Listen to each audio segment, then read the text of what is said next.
Este es un espacio de entrevistas a personas que lograron cumplir sus sueños, superar sus miedos y animarse a pensar fuera de la caja. Emprendedores que dieron el paso. Acompáñanos y conocer sus historias en un formato dinámico y distendido de emisión semanal. Seguinos en nuestras redes sociales, Facebook y Twitter como @fuera de la caja PY. En el programa de hoy nos acompaña a Gabriela Galilea. Ella es emprendedora social y especialista en innovación. Ya nos va a estar contando ella más qué es lo que hace específicamente para que todos le conozcan. Gaby, ¿cómo estás? Hola, ¿cómo estás? Súper bien, feliz de estar acá.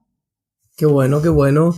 Para nosotros también estamos re contentos de que esté con nosotros acá. Después de un intento fallido ayer, bueno, hoy ya estamos. Sí, ya estamos a full.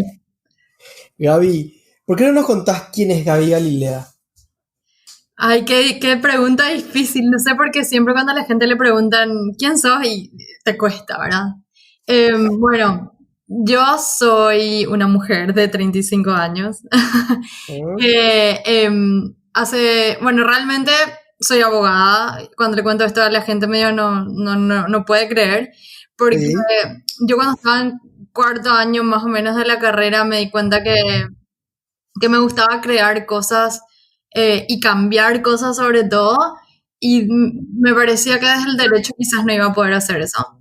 Entonces, después de terminar la facultad, se me ocurrió, bueno, voy a explorar todo lo que en algún momento me llamó la atención, a ver si es que encuentro qué es lo que yo quiero hacer de mi vida, porque en ese momento todos como que al terminar la facultad ya tenían muy claro qué iban a hacer y ya iban a empezar sus carreras y yo no, y a mí me generaba muchísima ansiedad y angustia eso, ¿verdad? De no tener definido qué quería hacer, ¿verdad? O sea, ya 6 años ya estuve en la facultad y no sé todavía si esto es lo que quiero.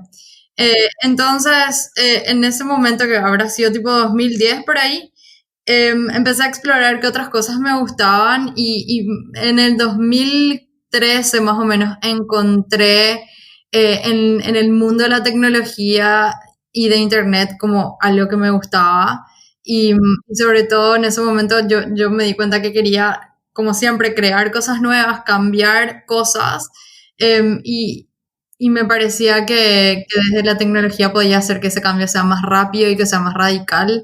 Y entonces, en 2013 empecé a escribir un blog sobre todo lo que es tecnología, que era más que nada algo para yo aprender, ¿verdad? Porque no tenía idea.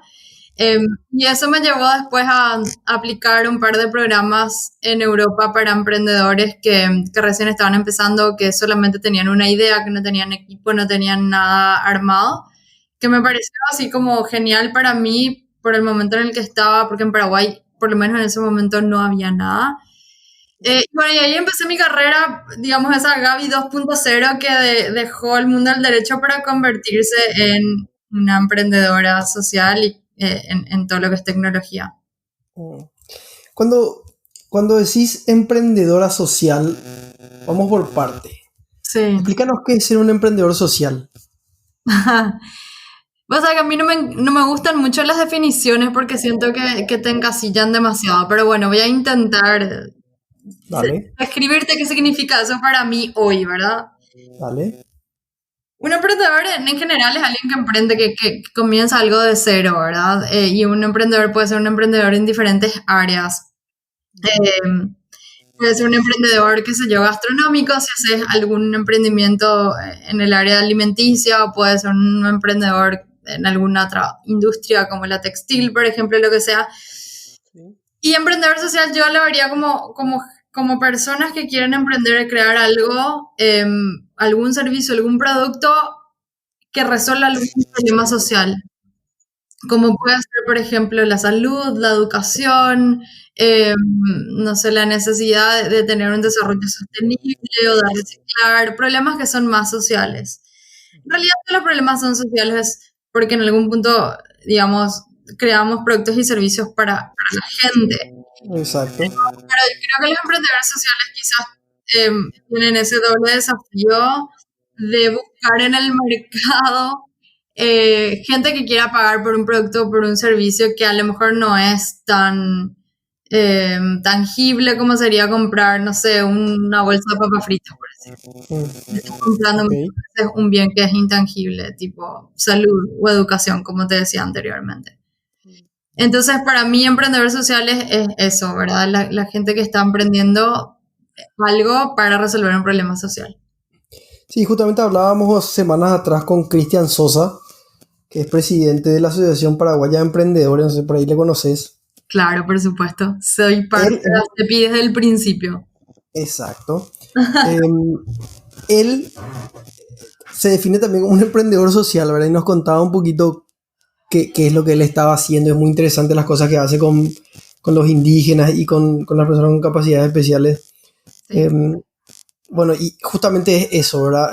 Como vos decís, es solucionar un problema para el bien de la sociedad, ¿verdad? Básicamente. sí.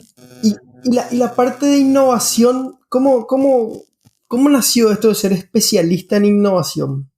Bueno, y en realidad, cuando yo empecé este camino de empezar a aprender sobre, digamos, cómo resolver problemas usando tecnología y creando cosas nuevas que finalmente, como una definición casera de innovación, ¿verdad? Es que Ujú. es un poco la diferencia entre un invento y una innovación, es que creas algo, a veces no es necesariamente 100% nuevo, eh, generalmente se parte ya de lo que ya existe y se mejora muchas veces, pero tiene o sea, la innovación aparte le agrega que al invento, digamos, a la cosa nueva que se crea, que tiene un valor comercial, que genera un valor que la sociedad quiere pagar, el mercado quiere pagar por eso, ¿verdad?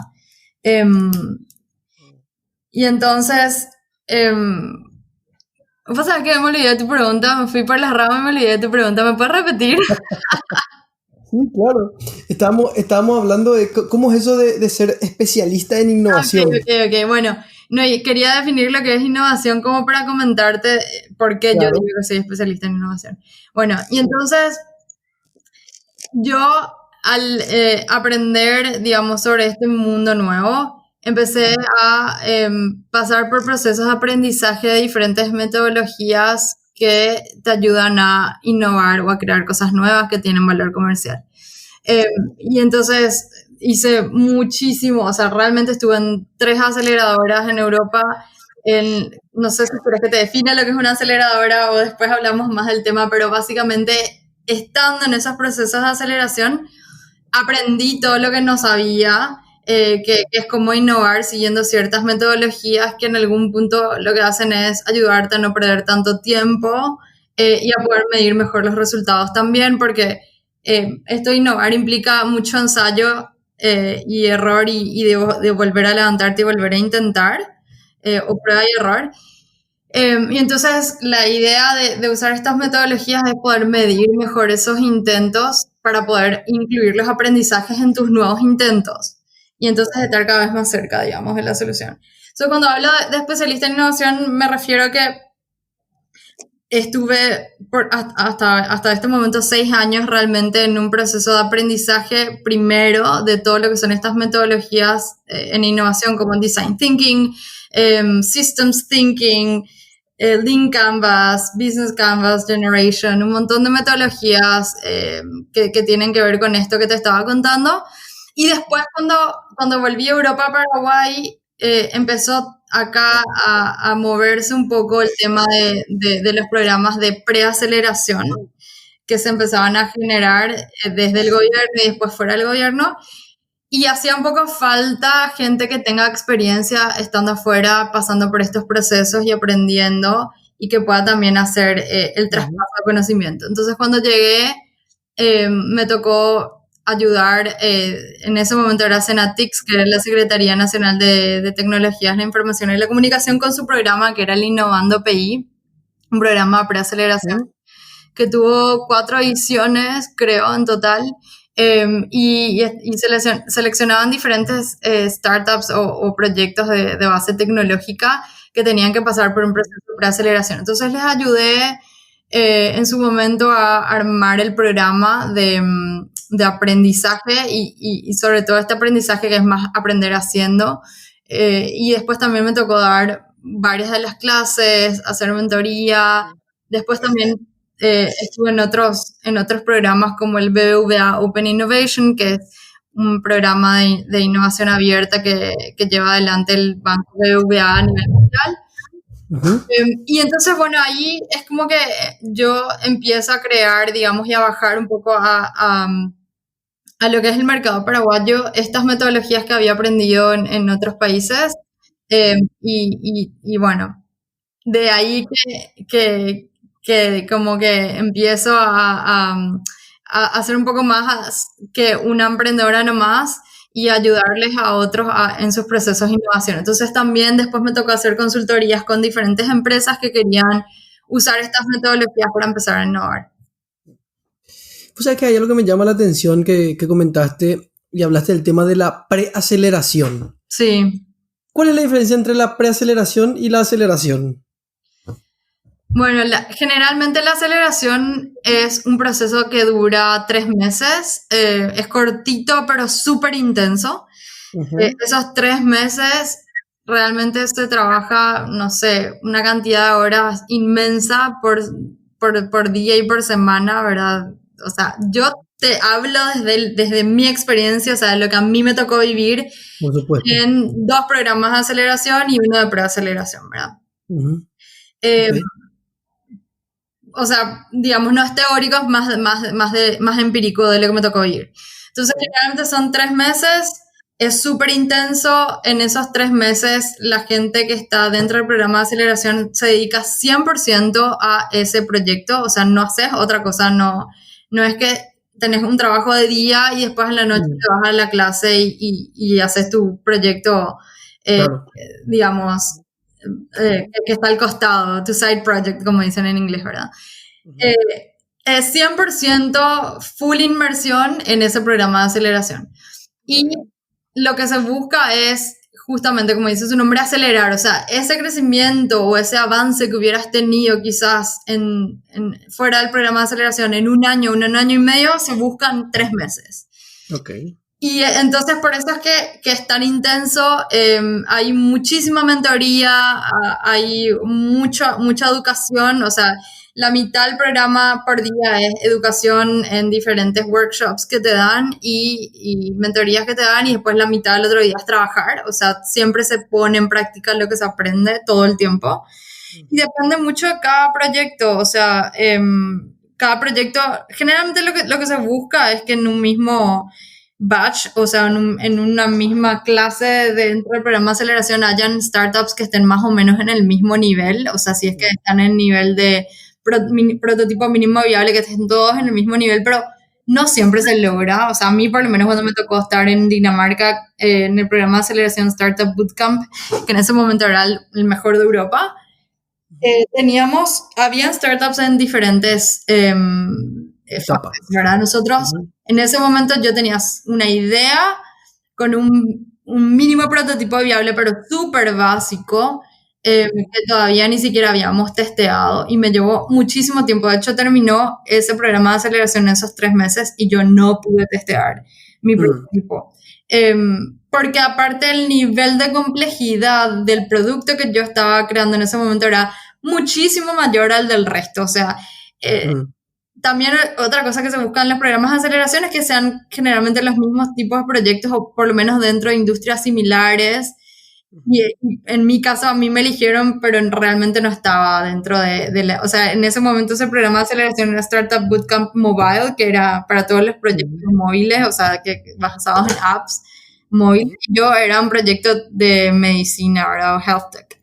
Entonces, obviamente, o sea, todo lo que es biotech, health tech, edtech, todo eso realmente, salvo excepciones, llevan muchísimo más tiempo. Y hay propiedad intelectual que se genera, entonces también hacer un prototipo es mucho más complicado, no es lo mismo que hacer una app y hacerle probar a cualquiera. Nosotros en ese momento queríamos crear un tratamiento oftalmológico, o sea, era súper complejo realmente lo que estábamos buscando hacer.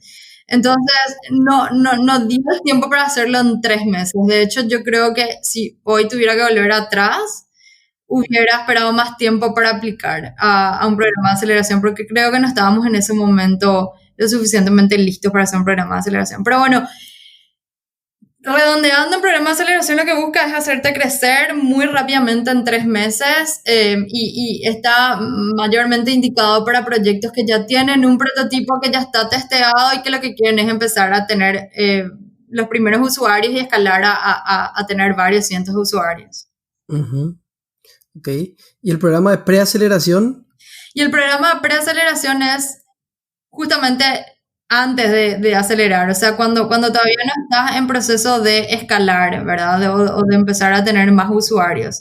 Entonces, ese proceso de preaceleración puede ser todo desde la exploración de la idea, o sea, porque generalmente la gente tiene ideas que todavía tiene que bajar a tierra, la creación del prototipo mínimo viable, toda la mentoría que tiene que ver con ese proceso de prototipar, de testear, de hacer los pivots que sean necesarios para llegar a algo que tenga más o menos sentido. Y también en ese proceso de preaceleración, entonces también se consolida mejor el equipo, o sea, uno puede empezar a buscar, a veces muchos proyectos tienen un solo founder o un solo fundador que a lo mejor no es técnico y entonces están buscando, a mí me pasó eso, ¿verdad? O sea, pero yo estuve 2 años buscando un co-founder técnico. Porque es difícil, de nuevo, no es algo que vas a poder hacer en 3 meses. Es que muchos me dijeron eso. Esto es como conseguir, digamos, casi una persona con la que te tenés que casar y literal es así, ¿verdad? O sea, buscar un socio comercial, un socio con el que querés hacer algo es una decisión difícil. Tenés que conocerle a la persona en las buenas y en las malas y ver si es que realmente van a aguantar llevar el proyecto adelante. O sea, el proceso de preaceleración generalmente es ese, antes de tener ya algo un poquito más consolidado como para poder escalar. Y suele durar más tiempo también. Claro, no es tan acelerado como el acelerado, ¿vale? No, La redundancia. generalmente todos tienen otra vez trabajos de día y lo hacen más como un proyecto de lado, ¿verdad? Entonces es más lento también, ¿verdad? Pero el proceso de preaceleración que yo hice, que fue en Italia, que fue el primero, duró 4 meses. Yo no tenía equipo, sí tenía una idea, pero no tenía equipo, no tenía prototipo, no tenía nada. Y de esos 4 meses me dediqué también 100% full a eso, ¿verdad? O si no, creo que hubiera tenido que durar mucho más tiempo, por lo menos 1 año, si es que me hubiera dedicado part-time a eso. ¿Y cómo una persona que quiera aplicar a estos programas puede hacerlo? Porque vos nos contás de que bueno, tuviste la suerte de ir afuera. Sí. Y obviamente, parte de tu trabajo es dar este tipo de mentorías y compañía, pero ¿cómo una persona que quiera aplicar a estos programas de preaceleración o de aceleración puede hacerlo? Bueno, mira, yo en ese momento lo que hice fue, como era nueva en este mundo, empecé a googlear como loca, ¿verdad? A tratar de aprender y leer lo máximo que podía sobre este mundo. Y entonces ahí realmente me encontré con una página que se llama F6S o f6s.com, que era la página en la cual estaban todos los programas de aceleración del mundo. Entonces, vos podías mirar, y de hecho ahora estoy entrando a la página y sigue estando acá. Y uno básicamente se crea una cuenta y empieza a mirar programas de aceleración y podés filtrar por diferentes zonas geográficas del mundo, puedes filtrar por cantidad de dinero que te dan de capital semilla, puedes filtrar también por vertical, que generalmente es esto que te decía, generalmente los programas de aceleración tienen como su vertical, que es su foco, ¿verdad? Industria móvil, industria health tech, Claro. lo que sea, ¿verdad? Entonces uno puede ir filtrando y puede ir buscando y se puede aplicar ahí mismo. Entonces le das a aplicar y hay generalmente un formulario que hay que llenar. Esa es una forma. Otra forma es buscar en Google directamente programas de aceleración y depende de lo que uno quiera. Yo lo que le recomiendo a la gente es que tengan muy claro qué es lo que quieren o cuál es el objetivo, qué es lo que pretenden sacar del programa de aceleración, porque si no, sobre todo si se hace el programa de aceleración afuera, pero tengo entendido también que depende del programa. Acá, en ese momento que yo empecé este camino, no había nada en Paraguay, pero hoy ya existen algunos programas de preaceleración en Paraguay, ¿verdad? Entonces, creo que lo importante es saber dónde está uno, dónde está uno con su proyecto, ¿verdad? O sea, yo estoy en fase idea, pero todavía no bajé a tierra, o ya estoy en fase prototipo, no tengo todavía un equipo, necesito encontrar un equipo. ¿Qué es lo que yo necesito ahora? ¿Necesito a alguien que me ayude a bajar a tierra mi idea o necesito a alguien que me ayude a generar un prototipo? Quiero encontrar co-founders o ya tengo algunos usuarios, me doy cuenta que esta idea y este prototipo pegó y ahora necesito crecer. Eso es lo más importante. Y de acuerdo a cuál es el objetivo, qué es lo que uno pretende sacar del programa, entonces busca el programa ideal para ese objetivo. Para mí esa es la mejor manera de hacerlo realmente. Porque lleva tiempo, o sea, puede ser parte de un programa de aceleración, implica que vos tenés que dedicarle tiempo a eso, ¿verdad? Claro, por supuesto, por supuesto. Gaby, ¿y cómo es el mundo, cómo es tu mundo de startup en Paraguay? ¿Cómo es? ¿Está creciendo? ¿Estamos estancados? Contame un poco más.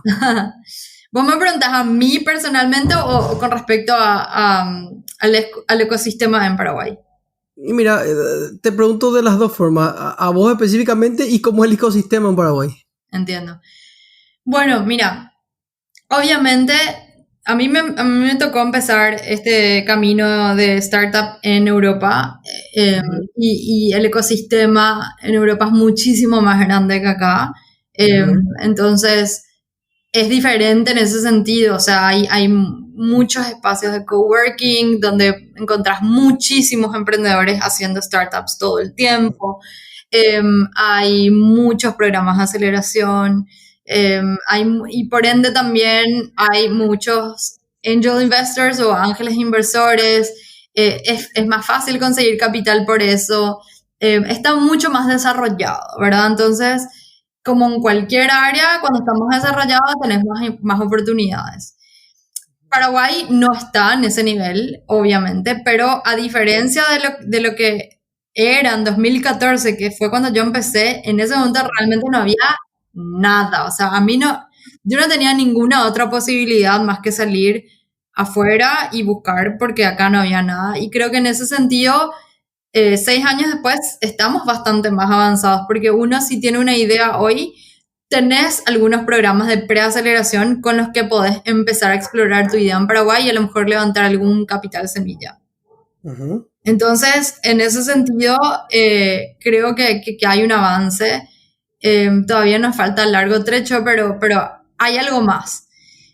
Y con respecto a la cantidad de startups, en el momento en el que yo empecé, había una sola startup que en ese momento era Viadedo, que ahora ya no existe, pero que uno de sus fundadores después hizo o creó Toki, que es otra startup en la que le va súper bien.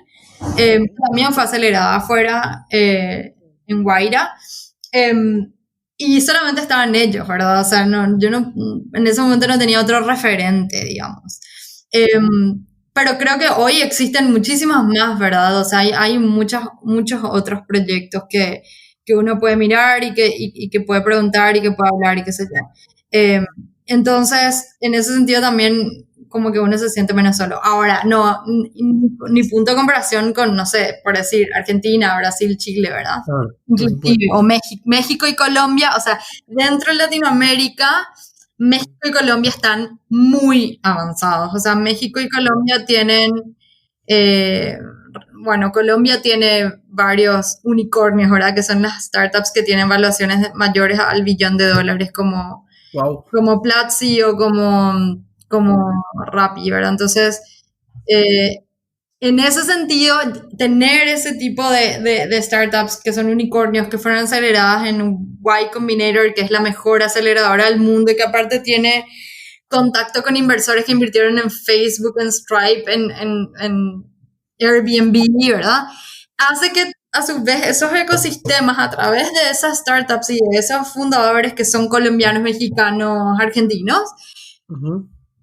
tengan contacto con los inversores de Silicon Valley y de este nivel, ¿verdad? Entonces hay un puente ahí, que es lo que nosotros todavía no tenemos, pero estoy segura que con el tiempo se va a dar, porque es una cuestión de números también. O sea, cuantas más startups hayan, más fundadores hayan, más chances o posibilidades hay de que ese tipo de cosas sucedan, porque esto es como las ventas, digamos. O sea, si vos querés vender algo, tenés que llamarle a muchísima gente, porque, no sé, de Claro. 50 o 100 prospectos, a lo mejor 10 te dicen que sí, ¿verdad? Y lo mismo pasa con el emprendimiento, o sea, realmente es una cuestión de números y de chance, por eso hay que emprender mucho y equivocarse mucho para que realmente la pegues en una. Entonces, en ese sentido creo que estamos en el camino, pero todavía nos falta.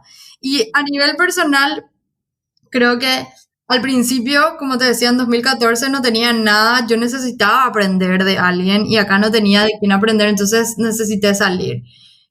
Pero habiendo aprendido todo eso y generado las redes de contactos y demás, creo que hoy para mí emprender en Paraguay es más fácil porque ya tengo el conocimiento, porque ya tengo la experiencia, porque ya me fogueé afuera, digamos, ¿verdad? Ujú. Entonces me es más fácil porque ya más o menos entiendo cuál es el camino que tengo que seguir y en el momento en el cual tengo una idea que empieza a despegar, ya sé cuál es mi próximo paso. Mi próximo paso va a ser, bueno, voy a contactar con alguien dentro de mi red de contactos que ya creé para que me dé inversión o para escalar y entrar a otros mercados, ¿verdad? Yo ya tengo eso. Pero muchos emprendedores que empiezan acá no tienen eso todavía.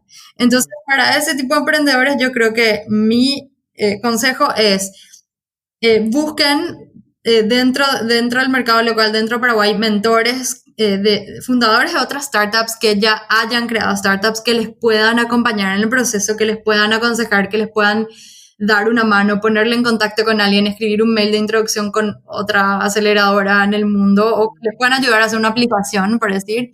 Eh, y traten de generar un prototipo mínimo viable, testear y después salir, ¿verdad? O sea, una vez que la idea avance, yo creo que lo ideal siempre es salir porque Paraguay es un mercado muy chico y creo que lo que todos queremos es crear cosas globales, ¿verdad? Que se puedan vender a todo el mundo. Totalmente. ¿Y en qué estás trabajando hoy, Gaby? ¿Nos puedes contar? Sí, claro.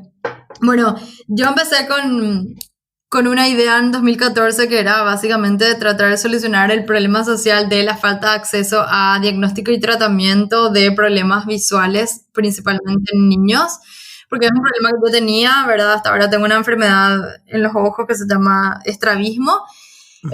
y mis papás me tenían que llevar a otro país para poder tener tratamiento y eso sigue pasando hoy, ¿verdad? No hay especialistas en todo el mundo y no es el único caso de esta enfermedad, pasan muchas enfermedades. Ujú. Pero bueno, después de muchos años de estar en esa startup y sobre todo después de la pandemia que hizo que muchas escuelas se cierren porque nosotros estábamos brindando servicios en varias escuelas y en consultorios de Europa principalmente que tenían nuestra tecnología que se cerraron, tuvimos que como dejar en stand-by esa startup, ¿verdad? Y bueno, entonces ahí empecé otros proyectos que tienen que ver con telemedicina, que era lo que sí se podía hacer en ese momento, ¿verdad? Porque nosotros lo que hacíamos en Okimo dependía de hardware, o sea, estábamos usando sensores y entonces eso implicaba irte hasta el lugar y que los pacientes no lo puedan hacer desde sus casas. Ujú. Entonces empezamos a ver otras áreas dentro de lo que es telemedicina, entonces empecé un proyecto de telemedicina que todavía no se lanzó, pero que en breve se va a lanzar. Ah, mira, Eh, tenemos una primicia entonces acá. y, y bueno, y también creo que para todos se dio lo mismo en este momento de pandemia, fue así como ponerle freno a todo, porque muchas cosas se tuvieron que cerrar por un tiempo y ese fue un momento de, personalmente para mí al menos, mucha creatividad. Y entonces empecé también otro proyecto, pero que no tiene nada que ver con el emprendimiento social y es muchísimo más comercial dentro de lo que es e-commerce. Eh, y bueno, eso está así, súper en pañales todavía. Ya pasamos de la fase de idea, pero estamos en fase de prototipo mínimo viable y bueno, vamos a ver qué tal le va a esa idea. Entonces estoy en esas dos cosas. Y también siempre haciendo consultorías y también workshops de todas estas metodologías y herramientas que te comentaba antes Sí. para hacer innovación. O sea que yo soy un emprendedor frustrado de e-commerce. Algún día algún día lo voy a hacer. Me parece que por ahí pues, después te puedo llamar y vamos a ver qué podemos hacer juntos.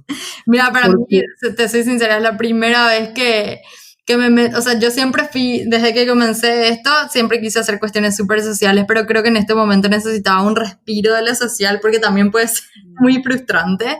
Eh, y bueno, entré en esto, pero no sé si es que soy la persona más conocedora sobre el tema todavía. Creo que tengo muchas paredes contra las cuales pegarme todavía. Sí, seguro. Bueno, pues así. O sea, igual que yo a mí me encanta, entiendo poco, pero soy muy cara dura. Algo que sí nos dimos cuenta en este proceso de empezar a pensar en ideas para e-commerce es que uno creería que en el e-commerce ya está todo hecho, ¿verdad? O sea, que ya está todo creado. O sea, hace cuántos años Amazon viene innovando en el área y vos entras a Amazon y decís que más lo que se tiene que hacer, ¿verdad? O sea, ya está todo. Pero explorando un poco y hablando, porque siempre yo trato de aplicar lo que aprendí, lo que enseño, que es usar estas metodologías de Customer Discovery o descubrimiento del cliente. Hicimos muchas entrevistas con muchos, todo el mundo compra, ¿verdad? Finalmente algo en Internet. Entonces hicimos bastantes entrevistas con gente que compra y con gente que vende. Y nos dimos cuenta que la experiencia todavía se puede mejorar bastante. O sea, hay en muchos sentidos, todavía comprar online no es igual a la experiencia de comprar físicamente y hay todavía una brecha interesante que se puede llenar. No, seguro que sí, seguro que sí. Y lo lindo, como vos decías anteriormente, es que es un mercado global, o sea, que puedes vender a todo el mundo. O sea, no estás vendiendo solamente acá, estás vendiéndole a todo el mundo. Así mismo. Eso es lo hermoso, lo que a mí me apasiona y me atrae mucho, ¿verdad? Sí. Pero bueno, te saco un poquito de la Gaby, especialista en innovación y emprendedora social, y quiero meterme con la Gaby emprendedora. Sí.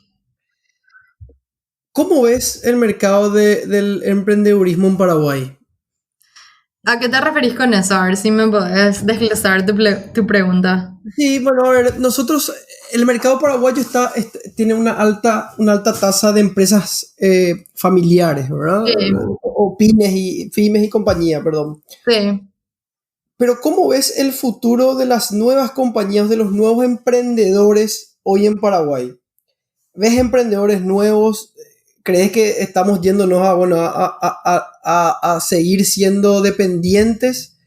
¿O después de la pandemia ves como que cambió la cosa o no cambió nada?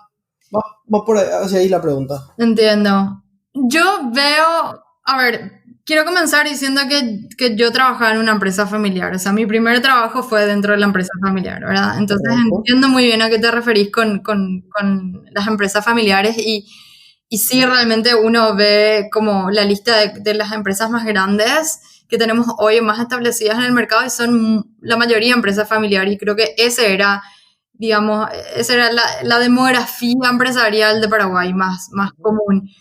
Pero sí veo un cambio, sobre todo en los últimos 5 o 6 años, que fue más o menos en el momento en el cual yo me fui a Europa, porque empiezo a ver nuevas empresas que se crean y que llegan a ser medianas, incluso grandes, que ya no son familiares, ¿verdad? Que son empresas de personas que empezaron así con algo chiquito, a lo mejor con algunos amigos o con gente conocida y que después crecieron un montón, ¿verdad? Y eso me parece muy interesante. Me gustaría ver cómo eso evoluciona, digamos, en 5 o 6 años más, porque para poder comparar creo que tiene que pasar más tiempo. Creo que todavía probablemente muchas de las empresas grandes siguen siendo familiares. Y con respecto a la pandemia, me doy cuenta que o sea, realmente, y es una cuestión de percepción súper personal, ¿verdad? Porque no tengo evidencia científica para decirte esto, pero sí me doy cuenta que hay muchos más emprendimientos que surgieron, digamos, en esta pandemia. Sobre todo lo que me doy cuenta es que, te doy un ejemplo así muy básico. Marcas nacionales de ropa veo muchas más, emprendimientos de gastronomía veo muchísimos más, y algo que me gusta, digamos, pero todavía nos falta, o sea, desarrollar bastante, pero antes de la pandemia creo que de todas las marcas de ropa nacional que habían, probablemente una o dos nomás tenían página web y se podía comprar online, ¿verdad? el resto nada, o sea, y creo que al principio de la pandemia, de hecho, también todo se tuvo que vender 100% a través de Internet. Pero mucho, y hoy todavía sigue siendo bastante, es a través de WhatsApp, ¿verdad? Y creo que no puede crecer mucho, digamos, tu canal de venta online no puede crecer mucho si todo depende de WhatsApp. Sí, por supuesto. Porque, no sé, o sea, me pasa hoy que quiero comprar algo y le escribo a alguien, ¿verdad? Porque no tiene otra forma de vender que no sea WhatsApp, y depende de que me responda, y a lo mejor es tipo, ¿y tenés en este color? ¿Y cuánto sale? Y no sé qué, y en el momento que me responde, yo ya estoy haciendo otra cosa, ¿verdad?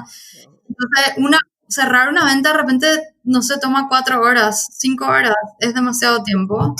Eh, y bueno, cuando empezamos con esta idea de e-commerce y que empezamos a hacer entrevistas con vendedores y compradores, me tocó hablar con un par de emprendedores locales que empezaron con una tienda física y que después de la pandemia decidieron cerrar sus tiendas físicas y mudarse 100% a una página web. Y gente que me dijo, yo vendo lo mismo, o vendo 95% de lo que vendía en mi tienda física, pero mi costo fijo es Claro, muchísimo por menor. supuesto, por supuesto. Entonces, en ese sentido sí veo, y sobre todo la pandemia creo que lo que hizo fue acelerar, digamos, la forma de hacer negocios, y también creo que esa famosa digitalización, ¿verdad? Hay un meme por ahí corriendo que dice, tipo, multiple choice, ¿qué hizo que tu empresa se digitalice, ¿verdad? Tipo, consultoría, no sé qué, y la pandemia era así, La todo el pandemia. mundo. Creo que eso le pasó a todos. Y eso hizo también que se creen muchos emprendimientos paralelos, ¿verdad? Porque ahí, bueno, surge, ok, la cuestión de la logística no está resuelta, ¿verdad? Entonces podemos crear empresas que se encarguen de logística, empresas que se encarguen de cobro, empresas, bueno, en fin, packaging, ¿verdad? Un montón de empresas más que se volcaron a hacer. Eso también, o sea, no solamente se crearon nuevas empresas o las empresas que ya habían o los emprendimientos que ya habían se volcaron más al canal online, sino también mucho veo empresas que se tuvieron que reinventar y empezar a entrar a rubros nuevos. Sí, O líneas definitivamente. de productos nuevos que se dieron cuenta que estaban saliendo mucho. Pijamas, de repente hubo un momento que todo el mundo vendía pijamas porque todos estábamos en nuestra casa en pijama. Por supuesto. Y eso me parece súper interesante, y me gusta mucho porque creo que esa es la mentalidad del futuro. O sea, yo no creo que una empresa se pueda consolidar, digamos, en el futuro haciendo el mismo producto siempre y el mismo servicio siempre, que era algo que antes quizás nuestros padres sí estaban acostumbrados que era así, ¿verdad? Ahora no creo que eso pueda ser posible. Totalmente, totalmente de acuerdo. Gaby, decime, ¿cuál crees que es tu mayor reto en tu papel actual como emprendedora? Mi mayor reto. Ujú. Mira, sí, esto no sé si te lo esperabas, pero creo que mi mayor reto, y creo que el mayor reto de todos los emprendedores, es 100% psicológico. Porque, bueno, es psicológico y es financiero, ¿verdad? Son ambas cosas. Eh, yo estoy 100% consciente de que para poder ser emprendedor uno tiene que tener la espalda financiera para hacerlo, porque muchas veces estás muchos meses sin que tu emprendimiento tenga un retorno. Entonces tenés que invertir y tenés que aguantar esos meses sin tener retorno, y a veces te va mal, ¿verdad? Entonces tenés que empezar de vuelta y ver qué puedes hacer mientras que te genere los ingresos necesarios para aguantar, ¿verdad? Sobre todo cuando tenés que empezar de cero. Entonces, eso es número uno. O sea, financieramente siempre es un desafío. Y en segundo lugar, el segundo reto que te decía es psicológico, porque eso también implica que tengas que tener la mente suficiente para aguantar los altos y los bajos, ¿verdad? Eso es súper importante, eso es algo que creo que ningún programa de aceleración te ofrecía, incluso en el primer mundo. Todo estaba muy orientado a quemarte las pestañas trabajando 100 horas a la semana, pero sin cuidar la parte mental y psicológica, que es fundamental porque ese es tu combustible, digamos, ¿verdad? Eh, entonces, realmente es una carrera, no es una carrera de velocidad, es una carrera de resistencia. Y para resistir tenés que estar fuerte, ¿verdad? Tenés que tener músculo. Y eso es algo que a mí me cuesta todos los días, siéndote súper sincera, porque y el emprendedor siempre hay momentos donde se siente que está en el top, ¿verdad? Así en la cima, en la cúspide de la montaña, y hay veces que está cuesta abajo. Claro. Y aguantar eso es difícil, ¿verdad? Es súper difícil. Hoy, dentro de todo, por lo menos ya se romantiza ser emprendedor, ya está de moda, pero todavía de repente es difícil explicarle a tu familia, a los padres, etcétera, que estás haciendo eso. Y mucho también pasa que el emprendedor siente, eso me pasó a mí mucho tiempo, que uno cree que, digamos, tu emprendimiento y vos son la misma persona, ¿verdad? Entonces, si a tu emprendimiento le va mal y si tu emprendimiento fracasó, vos también fracasaste como persona. Claro. Y ese es un lugar muy difícil porque obviamente, o sea, no estar deprimido en esa circunstancia es muy difícil, ¿verdad? Por Si supuesto. vos te sentís un fracasado, obviamente construir algo nuevo desde ahí o seguir empujando desde ahí es demasiado difícil. Y hubo mucha gente que se suicidó, ¿verdad? O sea, muy conocido en Silicon Valley el problema de la salud mental, a pesar de que nadie le está prestando la atención que necesita. Entonces, para mí eso, yo decidí como persona que esto es lo que a mí me gusta hacer y todo en la vida tiene su precio, incluso ser empleado tiene su precio, ¿verdad? O sea, por un lado tenés, digamos, la estabilidad, que bueno, después de esta pandemia nos dimos cuenta que era una ilusión también, Claro. Sí. de que No era tan estable. mes a mes, ¿verdad? Pero en algún punto tenés un poco menos de incertidumbre y ese es, digamos, digamos, el punto a favor, pero el punto en contra son otras cosas que para mí hoy no es algo que yo quiero para mi vida, ¿verdad? Y bueno, y por otro lado, ser emprendedor es, tenés muchísima más libertad, tenés mucha más libertad creativa y demás, pero por otro lado tenés un nivel de incertidumbre altísimo. Y de nuevo es algo que ahora todos con la pandemia aprendimos a convivir con eso y entender, digamos, el nivel de incertidumbre que se maneja y cómo convivir con eso, pero tiene su costo emocional, ese es el precio más alto, costo emocional y costo financiero también de repente. Entonces, para mí esos son los dos desafíos y creo que sí hay que hacer más cosas para ayudarle a la gente que está en este camino a poder seguir, digamos, sin bajar los brazos. Totalmente. Gaby, ¿y algún consejo que le quieras dar a una persona que está pensando en emprender hoy en todo este contexto que ya estuviste hablando? Bueno, primero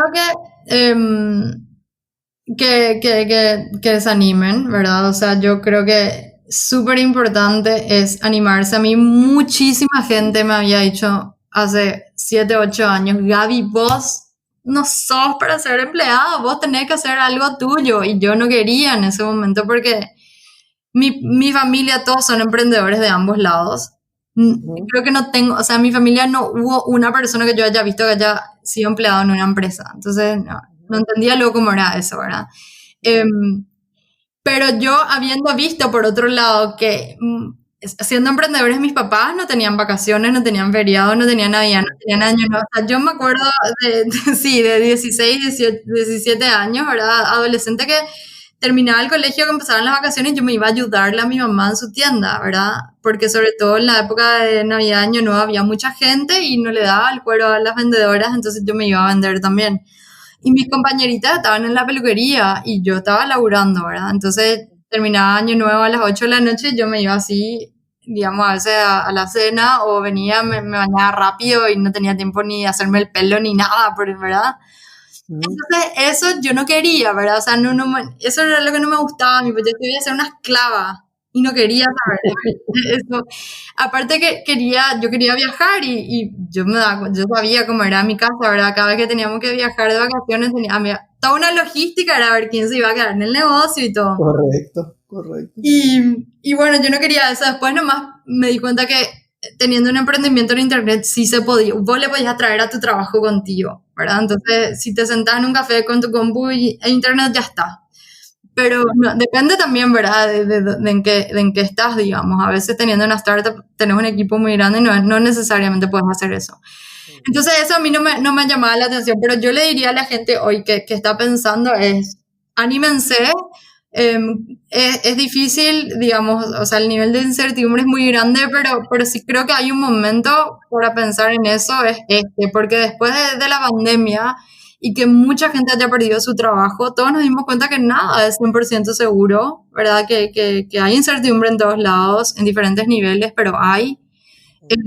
Y sobre todo lo que más me anima, digamos, en este momento es que creo que empieza también una nueva etapa en cómo trabajamos, en el sentido de que incluso siendo empleado, uno puede trabajar desde su casa, que es lo que muchos probaron por primera vez, hacer home office, o trabajar desde la casa, o trabajar desde cualquier otro lugar, trabajar, estudiar desde cualquier lugar. Entonces creo que tanto si uno quiere hacer un emprendimiento con muchos empleados, con un equipo grande, o si quiere hacer algo más freelance, más tipo prestador de servicio solo, este es el momento en el cual por suerte dislocamos, ¿verdad? Ya no es que vos tenés que estar físicamente presente, uno puede vender su trabajo estando de cualquier lugar. Y ya no vendes solo tus horas, vendes también tu resultado. Entonces, creo que es un lindo momento y se están creando mercados nuevos para servicios nuevos y eso puede ser muy interesante. Entonces, que se animen nomás y que busquen también gente que les pueda ayudar, como les decía antes, en el camino, que les puedan dar consejos y que a veces necesitas nomás a alguien que te escuche y te diga, yo ya pasé por eso, tranquilo, no va a pasar nada, va a estar todo bien. Sí, pues me llamó mucho la atención cuando hablaste y dijiste justamente, mira, hice entrevistas con tal o cual emprendedor que, para saber cuál era su experiencia, ¿verdad? Bueno, que es justamente este espacio lo que busca eso también, ¿verdad? Uh-huh. Me encantó eso. Gaby, te agradezco muchísimo por este tiempo que nos regalaste. Es un gustazo hablar con vos después de tanto tiempo, tantos años hace que nos conocemos ya. Sí. Y poder hablar con vos otra vez después de tanto tiempo y conocer tu historia. Así que te agradezco mucho. Gracias a vos, bueno, y cualquier emprendedor que esté tratando de seguir o alguien que se quiera tirar a la pileta, siempre mis redes están abiertas para escucharle a cualquier persona y darle el consejo que necesiten. Buenísimo, Gaby. Muchísimas gracias. Gracias a vos, Chao, chao. Chao, chao. Esto fue un capítulo de Fuera de la Caja. Nos vemos en una semana con otra historia de emprendedores que se animaron a dar el paso. Seguinos en redes sociales, Facebook y Twitter como @fuera de la caja PY.